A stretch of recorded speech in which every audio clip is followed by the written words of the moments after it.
so homeschool stuff right before, everything's happening, of course, all at the same time. And Monday's always my busiest day when we kick things off. So, but it's good. I like to start out my Mondays, push, get the laundry done, get the homeschool started, and then we can ease into the weekend. I like to earn my weekend. There's another little bonus tip. But today, I'm excited to talk to you about how we did it living as a big family in a small house, which we did for many years. In fact, for, oh my goodness, I think it was 7 years that we lived as a growing family. I was pregnant with number 5 when we moved in. I was pregnant with number 8 we moved out. So our family was big for, national standards, living in an average sized townhouse. I'm talking 900 square feet. It was, like your standard 3-bedroom townhouse. No finished basement, no garage, postage stamp backyard, all the houses packed in. This was I think there was 56 units crammed into like a half a block kind of thing. And it was a bit of a rougher neighborhood, to be totally honest. It was lower income. And we chose to move there because we were trying to save up to buy our first house. And the easiest way to do it for us at the time on a single income was just moving to a less expensive rental. So that's where we lived for many years. And that was the time and the place where we were in a small home as a growing family that I really refined a lot of my organizational skills. So I'm excited to share with you today about how we did it, some of the tips and tricks that really helped me be as a big family in a small house. And before we get started, if we haven't met, hello, my name is Tara. I'm a Christian wife, homeschool mom of almost 11 children now. And I love to help other big family moms, 3+ kids, whether you have 3 kids, 10 kids, to be able to overcome struggles and grow in God's grace. So that's my heart. And I'm excited to share with you one piece of how we did that in a unique situation that I see a lot of questions about how people do this. So I'm happy to share from my life experience in this way. So let's get into it. First things first. When people say to me, Tara, how did you live in such a small house with such a big family? I was like, well, there's a couple of things we did. We used the space that we had, right? Like you can't exchange the space, but you can use the space that you have. So here's what we did it. The kitchen was a galley kitchen, like no windows. I'm 6 feet tall. So when I stretched out my arms, I was literally touching cupboard to cupboard. That's a galley kitchen, right? It reminded me of a ship, which was one of my sort of principles that I used, which I'll get into in my third point. It was this tiny little kitchen with the sink, no dishwasher. We had to almost like create a little extra countertop for the place to put our microwave. At one point, because I'm so tall, I use my space. I go up, like you can see behind me. We have 9-foot tall ceilings. So that cabinet back there goes 9 feet up because I actually can, if I'm on my tippy toes, reach the top shelf. So I used the space I had very wisely. And I looked, vertical. I looked horizontal. I looked, how can I use the space wisely? So in the kitchen, for example, there was a broom closet sized pantry. And I mean literally broom closet, because it really could have just been the broom closet. I was like, well, apparently this is where you put your food. So in addition to using like one cabinet for baking stuff, obviously somewhere to put our dishes, I converted that broom closet and we put an extra shelving to the top because they had this about maybe like a 24-inch space between the top shelf and the very top. I was like, I can use that space. And my husband's a handyman by trade. So we just quickly slapped in a little bit of rough wood. We weren't trying to make it look pretty, but we made it work. Down in the unfinished basement, my husband set up a half wall to separate half of the basement into a play area with a swinging gate. And so we could put noisy toys and a little TV down there, and it could create a space for the kids to play. But on the other side, that's where we had the furnace and the laundry and not really safe stuff for the kids. We kind of used it like a garage since we didn't have one. So we kept the hose in the winter, we just used the space that we had. And my husband put in some rough shelves. They weren't pretty, just brackets and wood. And I used it as like a double pantry. So my heavy cans, extra bags of pasta, just my extra stuff that really wasn't going to fit in the kitchen, it all went downstairs. So we made it work using the space that we had. In the bedroom upstairs, we had one room for our 6 boys and one room for our, at the time, only one girl. Now we have 3 girls, but at the time she was the only girl, and of course the master bedroom. So to make 6 boys, who would have been at that time 9 and under, fit in one standard townhouse bedroom, 2 bunk beds, a crib-sized mattress on the floor, kind of between the 2 beds in the space that fit, kind of wedged them in there. And we took the closet doors off because they were just sliding doors. and we put another crib mattress in there. Oh, the space between the beds, I remember now, that's where we put a pack and play for the little guy, like the 2-year-old. And in the closet, yeah, that was the crib mattress on the floor. There was no dresser in that room. There were no decorations and no toys. It was literally a bedroom, like a dorm. So what we did for clothes is the master bedroom had a wall-to-wall closet, and we created for the time a family closet. We had my husband had and I shared like a third.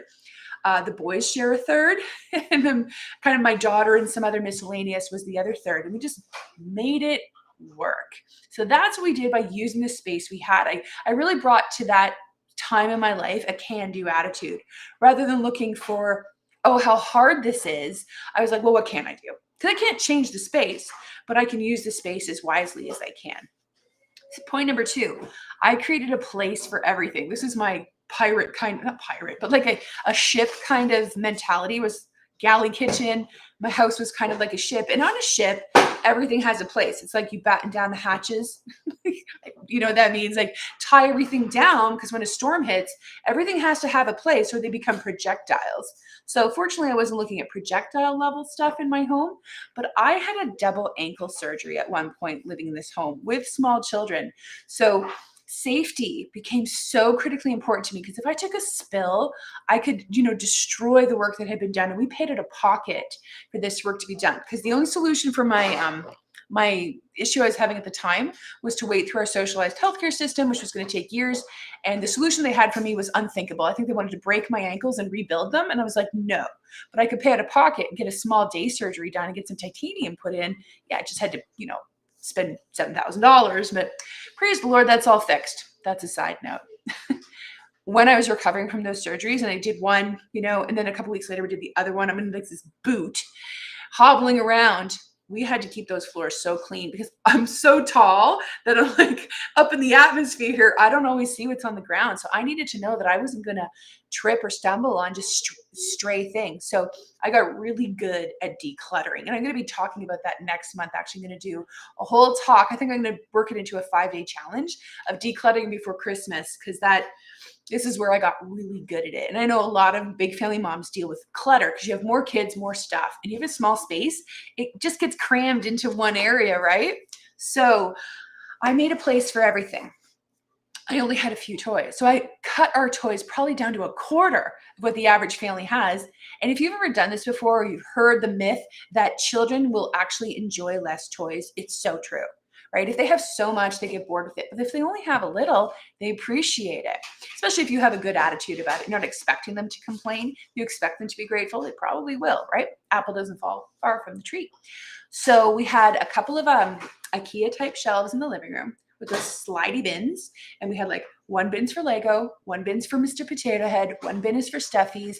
We just designated the bins, and only one bin at a time. I was very strict about that.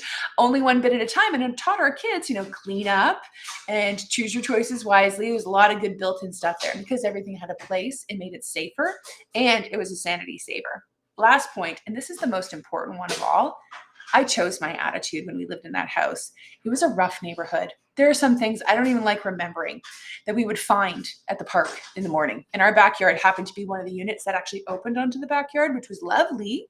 I could see my children like from the back sliding doors playing at the park, which was handy. But it was a rough neighborhood. There was drugs, there was crime, there's all kinds of stuff going on there. So it was a trying time, loving my neighbors, being a light in a rougher part of town. That being said, I had to really choose my attitude, not only with what was going on around me, but in the home, being grateful for what I had.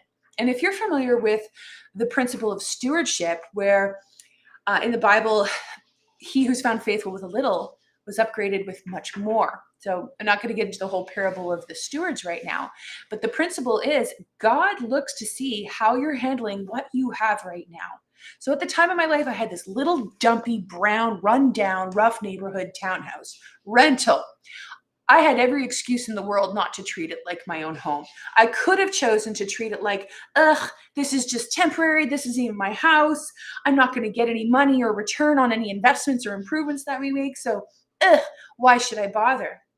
I wanted to be found faithful. I wanted to get out of that place eventually, not just financially, but I knew that we would need the Lord's blessing ultimately on our finances, on our health, on all the pieces that it takes to move to like a more desired home or a more desired neighborhood. So even though it was challenging some days more than others, I treated that place like my beloved home. And I washed the walls, even though I didn't have to. And I cleaned the floors, even though they were breaking and cracking tiles. I treated that place like my home because I knew that God was going to see what was going on in my heart. And if there was any way we were going to get out of there, ultimately, the Lord was going to need to put that wind in the sails. And that's another story for another day of how and when we moved. But that for me was the most important piece of a big family living in a small home, was choosing my attitude of being faithful with the little, trusting that if it was the Lord's will to move us out of there sooner than later, though I was willing to trust him if it had been a lot later or never, then I was going to choose my attitude. And I did. And when we moved out of there, I didn't look back. I just moved on. I was so ready. So that's what's really helped me. Just a couple of quick things of being a big family in a small home. I mean, I was third trimester pregnant with baby number 8 when we were leaving. So we were there with a for real big family, right? So here's the deal. This Friday, I have 7 courses dropping called the Mama Many Method mini courses. You may have heard about it if you're kind of already in my group, Big Family Moms, from Struggling to Growing Grace. One of my courses is completely about getting organized and everything from the tips I've been sharing with you today and so much more, because I keep these lives short, 10, 15 minutes tops. So this is the course, my organizing course. Putting your hand in the screen. 2 of my sons hovering around me right now. Anyway, the organizing course is where I just give it all. So if you're struggling with organization in your own home, whether it's a big home, big family, small home, whatever your situation, but you're like, oh my goodness, Tara, help me. Show me your tips, your tricks, your hacks. How can I get more organized, more safe, more sane with my big family in whatever sized home you have? Then this might be a course you want to check out on Friday. So keep your, ears posted. Is that a word? For what's coming later this week. There'll be more about that in the group. So having a super messy, disorganized home, oh my goodness, it's probably one of the most stressful things, right? And like, let's be real, no judgment coming from me. I even deal with like cluttery messes all the time, even with what I learned living in a small home as a big family. I know how embarrassing it can be when people just pop by and you're like, oh my gosh, please don't come in my home. Just stand on the step. We'll just talk here. I don't want you to see the hurricane behind me.